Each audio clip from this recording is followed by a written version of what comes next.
Hey, welcome to the Infinite Mindset Podcast. This is Kane and Jeff, and we're excited to have you back with us here. How's it going, Jeff? Welcome back, buddy. It's good. Lots of headlines. The question I have Crazy. is, there's all these headlines that are going on. What's happening under the surface? But let's jump into some of the headlines. Yeah, let's start with the headlines. Where do you want to start? Well, China just broke the U.S. chip strategy. Basically, DeepSeek just released its version 4 on Friday. Open source performance close. This is creating a mess. What do you think? Well, I think that the bigger conversation is not so much about DeepSeek and the quality of it. I mean, DeepSeek's kind of reared its head every once in a while and then kind of quieted down. Everyone's just like, DeepSeek. Yeah, I mean, exactly. I mean, China's doing a great job with being competitive in this, which is no surprise. It's a highly technically aggressive culture. And so that's great. And they're doing wonderful with it. And I think at some point we're going to probably need to converge a little bit like the technologies. I think right now we're looking at this a little bit like there's a competition between cultures. And I think we're missing a bigger point here, which is that ultimately we need to be collaborating. And I think this is honestly where AI is taking us. If anything that I think will come particularly interestingly massive out of AI is that we will have to unify as a human race around actually managing it and engaging with it. We cannot use this. Right now we're in an old paradigm where we're racing for some country to actually have more power than the other. I don't think that's actually going to work. This is going to be very different. I think that we're running an old paradigm of like nuclear weapons where the country that built nuclear weapons was going to have the most power. And so you ended up getting a few nuclear powers in the world, and those countries have certainly controlled a lot of the power and the might and the military power and all that kind of stuff. I don't think that's going to work with AI. And what we're seeing is, I think, a little bit of an old paradigm of a race towards control. And I think it's going to backfire. And the only thing that's going to actually work is when How do you think it's actually going to backfire? So I think that the difference between, let's say, nuclear weapons and I know nuclear doesn't have a very positive connotation to it, but it's just from a power standpoint, it was a very powerful weapon. I don't actually see AI as needing to be a weapon, to be honest. I guess it certainly can be, but it's an intelligence, right? And so really it's I think it could be something that could be very powerfully used. But the difference is that nuclear weapons are not intelligent. So they're not a sort of a digital conscious being, if you would. I mean, we don't know if these are conscious or not, or what consciousness is, but they certainly act like it, right? So the difference is that nuclear weapons was under our control. Somebody had to push a button and somebody had to make decisions. And that was the big difference, is that a human needed to make decisions about how that weapon was deployed. AI is not heading towards a place where humans are making the decisions for it. AI is headed to a place where AI is making the decisions for itself. It's an intelligence. It's making its own decisions. Actually, let's highlight that point. It seems like a lot of this is technological advancement, but really what's going on is it's an infrastructure play. So there's infrastructure being created. Talk more about how it's no longer about tools. It's almost about the agents that are happening, and we're handing over our decision ability to these agents. What do you mean? What's happening with that? Well, there's a lot of conversation about control. And I just think that the thing that's being missed, because right now humans are living in a little bit of this old paradigm conversation that humans design things and control them. I think that most of the leaders in this industry are actually saying, you're not going to control AI once it's actually completely, fully realized into the forms that we're talking about, AGI, ASI, robotics. That's all supposed to happen in the next 3 years. There's a big debate about that, huh? Yeah, I mean, it's already here. Commercialization of it or global scale or global reach of it is a little different. Right. Obviously, not everybody has a robot in their home yet, but certainly Elon and many other robot companies are building millions of robots. That's actually already in process. And I don't know how many he actually has already at Tesla, but there, you can see the factory floor with probably thousands of them. Maybe they're already, I don't know, hundreds of thousands of them. I don't know. We have to see. But anyways, the big point is that I think that right now we're looking at the competition because we're used to looking at that. That's been a healthy, competition can be healthy. Competition drives evolution. But I think we're missing the point on this one, which is that it really can't be China versus the US versus this country versus that country. It needs to be a human collaboration thing where we say, hey, we're building basically a new being of intelligence. We're bringing forth a new intelligence on the planet, and we need to be responsible to that as global citizens. So what I hope will happen is that the conversation will bring everybody together. Now, I hope that happens before there's some sort of big disaster. Some of, like Eric Schmidt and some of the big leaders are saying that they hope there's a little disaster so that people start to understand there has to be just more enough of a disaster to where people pay attention. Exactly. Humanity's never responded to anything like this unless there's some sort of disaster. I just hope it's small enough. Yeah. Now, I think the bigger message around what's going on with DeepSeek in China is that they were actually using different chips than NVIDIA chips. And this was actually keeping, kind of the West a little bit tied into the growth and a little bit more in control of the growth of what's going on in China. So NVIDIA's CEO said, okay, well, they're now training the DeepSeek on Hawaii chips or Hawaii chips. Yeah. Not sure how to say exactly the word, but anyways, not NVIDIA's. And they're calling this a disaster for the US. And so what's happening is that we're seeing the control now kind of shift.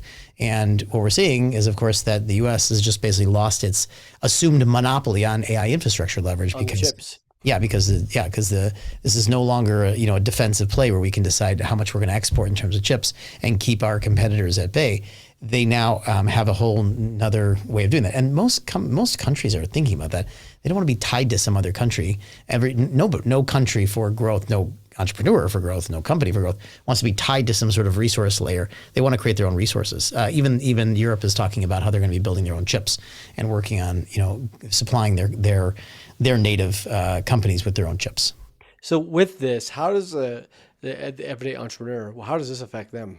For me, I don't think it affects the everyday entrepreneur much, but what are you seeing? Well, this is a little bit of a bigger conversation about like a macroeconomic move or a macro, like all of this trickles down to everybody that's in the world. But that's why it's interesting news. It's interesting news because it is going to play at a macro level, which will then trickle down to the micro level. So the solopreneur working from their house will maybe not feel this exact news now, but it's kind of foreshadows what's coming in terms of definitely an infrastructure coming is becoming more concrete. Yeah, and as companies, there's more technology opportunities or things that are driven to different places, or if China speeds up on certain processes or releases, let's say certain autonomous driving vehicles in certain countries and things like that, then the competition shifts, and over time, the everyday person will feel those.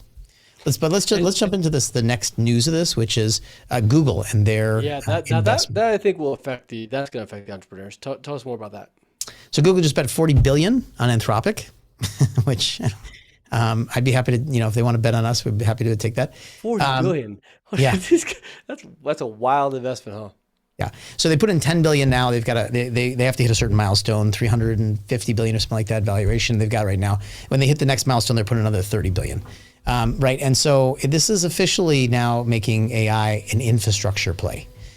Now you've got companies that are essentially investing in their infrastructures, and it's no longer kind of a software play where it's like who's going to have the best LLM. It's a capital-intensive infrastructure war, which means only a handful of companies and players are going to actually control the intelligence layers.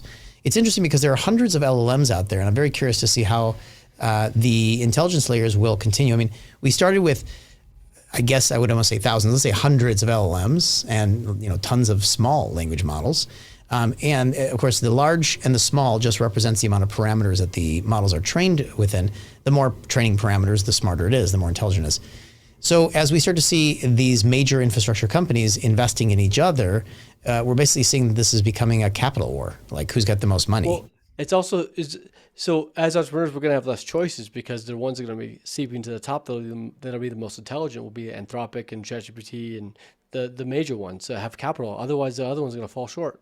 It'll be interesting because we're going to see a lot of AI driven by a lot of different companies, but the actual large language model intelligence layers may come down to a handful of players. I mean, they're already a major handful of players, but people that are building systems, they have a little bit of different relationship than the consumer public. The consumer public kind of sees 2, 3, or 4. They see, Claude, ChatGPT, Grok, Perplexity, whatever else. DeepSeek and Quen and things like that. But the builders, the developers, we see hundreds, if not thousands, of LLMs that we're working on and using. Even Llama, for that matter. I'm not sure anybody really, in a commercial standpoint, works with Llama, which is Meta's. But in terms of development, we use it a lot. Llama's a great LLM. So the question is will behind the scenes change that, or will it be more of like a commercial thing? And how will that? It reminds me of actually like Coca-Cola. Coca-Cola has all these different other sodas. So I think there's going to be a few owners of all these different foods, LLMs, and they'll just have their hands in everything. Well, and that may happen eventually. They may consolidate everything and just acquire everything, right? So they'll just go on a shopping spree. They'll leave us with different brands. Like you go, cause you might go have a soda that you think is maybe it's root beer, but it's actually owned by Coca-Cola. Yeah. Well, and these acquisition strategies are just really customer acquisition strategies. So they'll just buy these other LLMs, fold them in because they're trying to acquire more customers. Maybe at some point when they start to run out of their own market share, if they can't seem to grow much faster, they'll just start buying. So how does it affect us as entrepreneurs?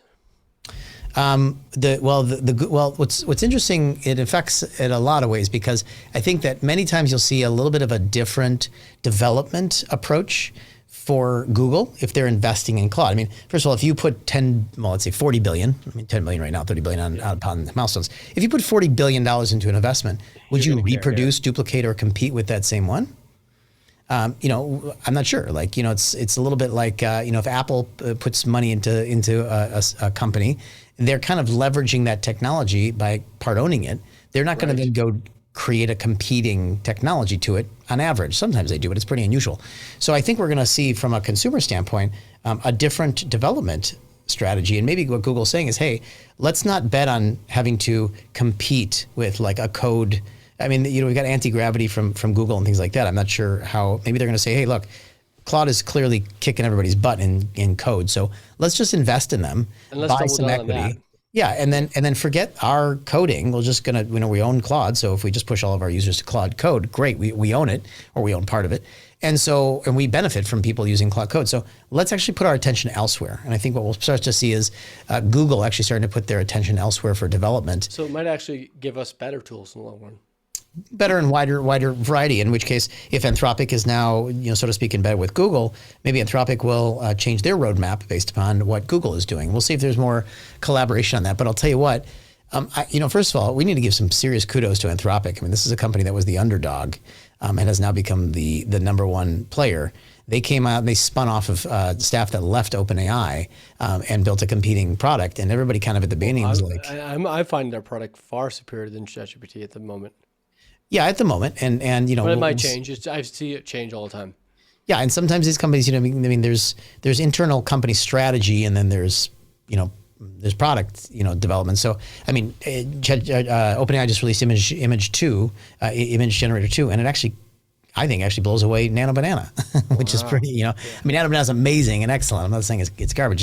It's really extraordinary. So, in the midst of nobody actually really seeing that being a big important thing, they're developing in the background. They might be doing different deals. I mean, you have to assume, and one of the things that I'm always, because I'm friends with a lot of these major players, is that they've got a strategy in their mind, and they're kind of going towards that, and their strategy is survival and growth. Yeah, so they're willing to lose a few battles to win the bigger war. That's what I noticed. Yeah, and is there going to be what is winning the war for these? Is this a little bit like Microsoft and Apple? I mean, will it be kind of come down to 2 or 3 companies that are essentially going to be owning all that? And maybe that's what the expectation is. How many major, massive, large language models and hyper intelligence do we need in the world? 2, 3, 4? I don't know. And as people get more spread out among tools and technologies, I think it is a disservice to people, both from context layers, from a strategy of use. We don't want to have 50 different tools that we want to use, and people are kind of over that. We had 200,000 tools get released in 24 months. People are like, I don't want to know about 10,000 tools. I want to learn about 1 or 2 that make a difference. And so that's kind of where it starts to come down to. Will it be like cars, where there's a couple dozen different brands, or will it be like like computers, where there's like basically 2? Yeah. Right. I bet you'll end up in my opinion, it'll end up like the computers. Where there'll be Mac and PC, and then there'll be the kind of Linux. It's like right. Yeah. Somebody was saying to me the other day, there's only 2 computer systems. I was like, no, there's more. Yeah. But certainly those are the major ones. Let's talk about the next part of the news, the layoffs. We're starting to see more and more layoffs. Was 80,000 layoffs in the last since the last only half news. Were blamed on AI. Oh, good. The other half are blamed on what? Non-AI agents. I think to expand on this, there's another layoff going on. It's the one that they're the people that are never getting hired in the first place. That is happening. Well, that's the hiring freeze, yeah. And that's certainly happening. We're seeing that squeeze from both sides now. So what's interesting is that these white collar workers are now we're starting to see that they're being structurally forced to reevaluate their own labor. And basically what we're seeing is that with these technologies, we're going to see essentially probably just 2 things that are going to survive in the next couple of years, which is super high level thinking, high leverage thinking. So people that are actually really have a lot of wisdom and experience. Can you define high level thinking? What you mean by that? Because that's sorry, I did say high level. I meant high leverage thinking is what I was thinking. Is can you expand on that? Because that's where us as entrepreneurs, we want to put our mind on developing that, because that's going to be the highest skill set. Yeah. And, I have a son who's 16. We were talking about colleges. And on one hand, my opinion on college is that it's completely a waste of time at this point in life. And on the other hand, of course, there's other value to it other than the education. If you evaluate it by the education, it's useless. But if you value it by other maturation Your elements son or valued on his networking, girlfriend could be that. right? maybe, yeah, social life, friends, dating, things like that. Yep. So there's certainly value in that. So it's not a question of whether you'll skip it or not, but the question of like, what is it? What's it really worth? And the point is, he actually, funny enough, today, you'll love this story. Today, my older son called me and he taught a prompting class to his staff at his boarding school. He goes to How cool is that? He was teaching the AI teacher there. Okay, he's 16 now. Yeah. Now this kid's pretty sharp, pretty brilliant. I mean, he's vibe coding technologies with this. I mean, he's been prompting, and he's way beyond prompting for years. Well, he's been building agents for MCP servers, like for the last 6 months. So Yeah. he's pretty hardcore into it. So these guys are not. But the point is that they're just starting to touch upon it. But it's a lot of people are pretty far behind. And the thing to start to notice is that your biggest advantage as a person in society is going to be high leveraged thinking, which is being able to understand the systems or systemic thinking better than the AI tools. Remember, the AI tools have some inherent limitations in their systems, just like humans do. Humans can't store data nearly as well as AI tools. We just can't remember everything about everything and turn it into vector storages and pull anything in. We don't have that capability, so we're not going to try to compete on remembering. It's like my wife and I don't try to compete on remembering things that happened or when we had an argument about something in the past. That's your skill set. Right. And you learn even through survival, right? So through human survivals, we kind of redesign where we find that we can survive or add value. So high leverage thinking is going to be thinking about more like how the system comes together, real world connections, real world experience. Are you saying like how this GPT works with this GPT and how it works together to optimize? Can you give an example of this? Yeah. So orchestrating systems, that's a high leverage thinking, something that the system itself can't do. So think about where there are blind spots to the systems itself. Okay. An AI system has got some blind spots. First of all, an AI system has never, broken up with a girlfriend. An AI system has never, well, not yet, maybe will in the future, but an AI system has never, invested in a bad investment and watched their money disappear. An AI has never, tried to go book a speaking engagement and, had something work or had not something work. That kind of high level, this is experiential experience. Your experience and then understanding how to actually guide a system. That's going to be important, and that will be important for a long time, maybe forever. Right? That's part of what the value of humans will have. That's one area. The other is physical world execution. So right now, we don't have physical world execution. Of course, we know it's coming. There's robots that are coming, but that's also going to take a long time. I mean, just like when they released ChatGPT, we're going on almost 4 years in September now for when they've released ChatGPT to the public. It had already been getting trained in the labs for a long time, but when it got released, look at how far we come in 4 years. So as soon as they release robots, that's going to be great. And I think there's going to be a longer training period on robots because we're trying if it took this long for the 4 years, the robots will probably take twice as long because it's physical. Yeah, maybe 6-8 years for it to really catch up to what we can do physically. Plumbers, electricians, hairstylists, anything physical world execution on things. I would say driving, but I guess cars will be autonomously driving, not needing robots to drive them around. So anything that's physical, construction, interior design, things that require more fine motor and more kind of human movement. Because remember, the world's been designed around humans. It wasn't designed around platypuses because they didn't have that superior intelligence. So we did. So we designed the world around humans. Now these robots actually need to be learning and understanding how to be surviving and thriving in a world that's built for humans and human being bodies. Which is different than them. They don't necessarily have to have tissue and liquid and muscles and things like that. They have different systems. We are building robots in our likeness, which is pretty interesting.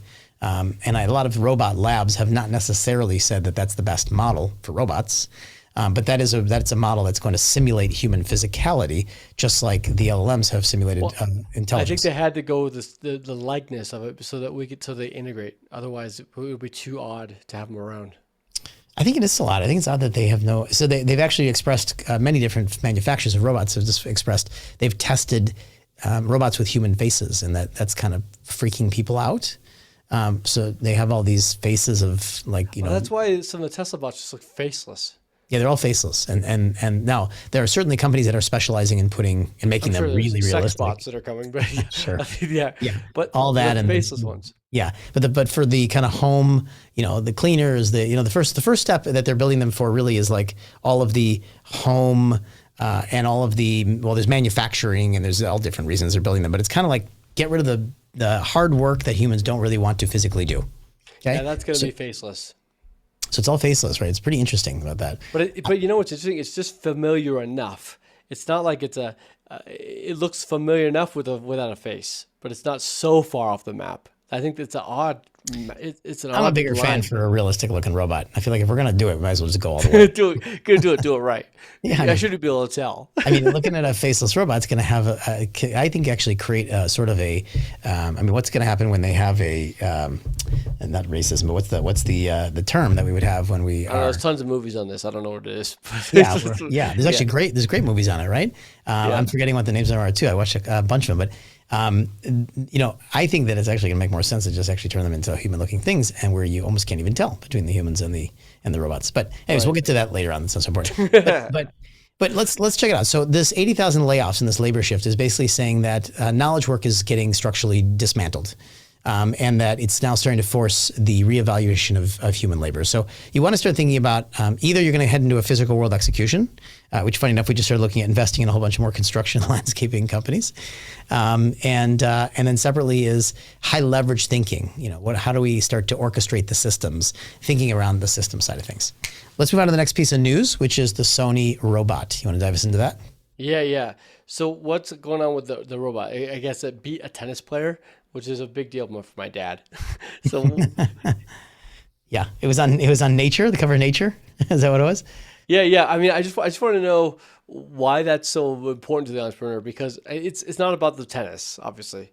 It's about its ability to kind of plan and physical control. Well, look, some of these headlines are not like it's going to happen. It's going to change tomorrow, but it's a macro understanding. It's definitely an indicator of what's coming.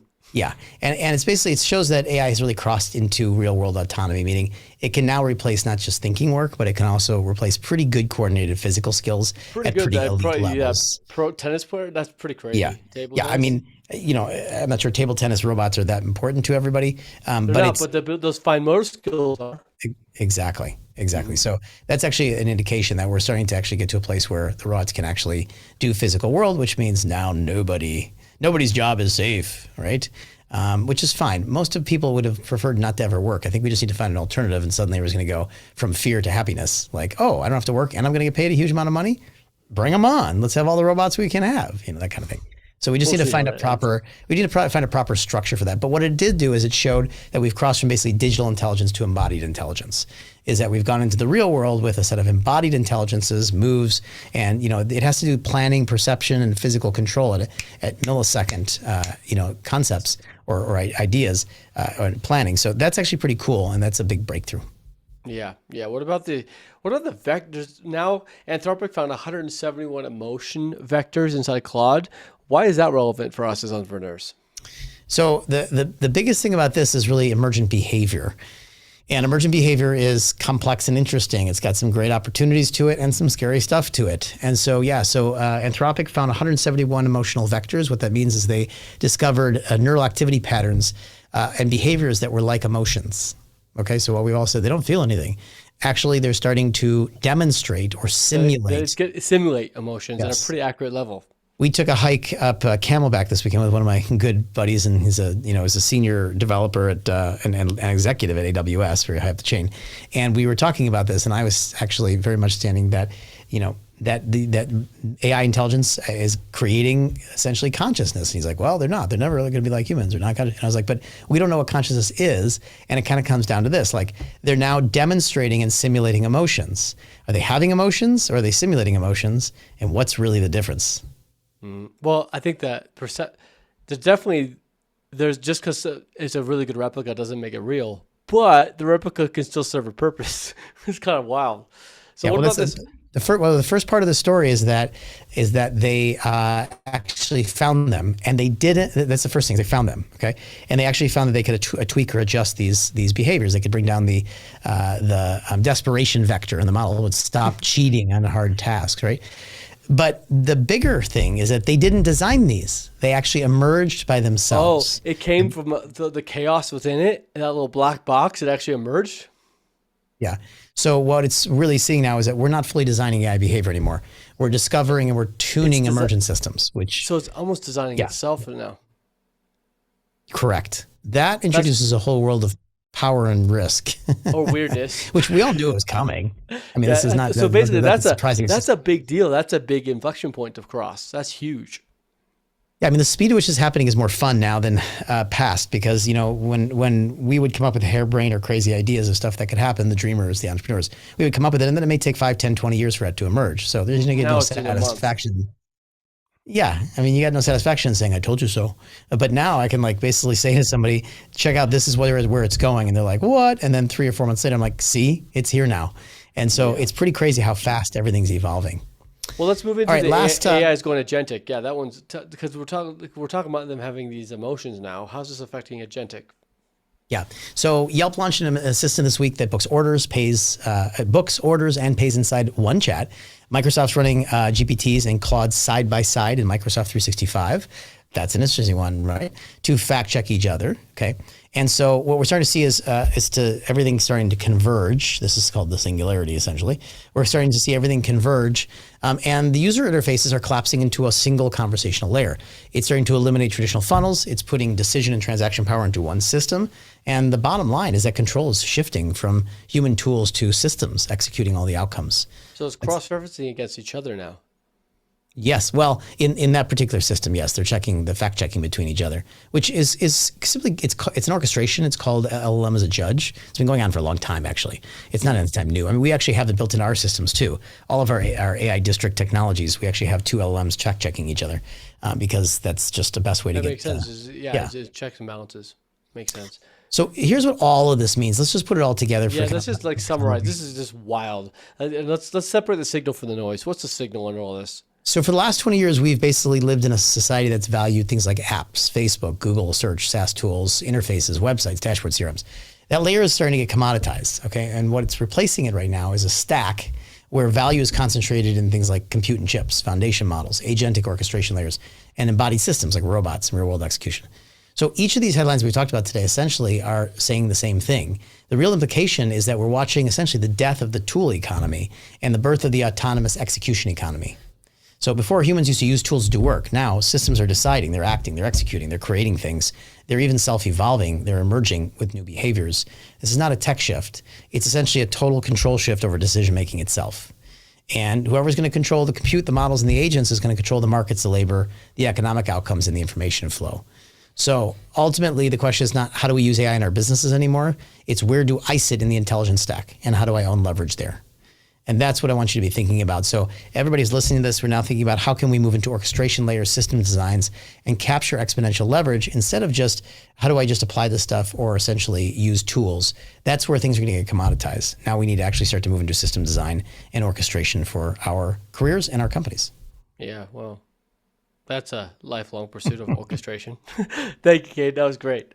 Cool. All right. I'll wrap it up there. Thanks for joining us here at the Infinite Mindset Podcast. We'll see you on the next one as we keep looking at the news, how things are progressing, and how that affects us as professionals, entrepreneurs, small business owners, and founders of companies. So we'll see you next time.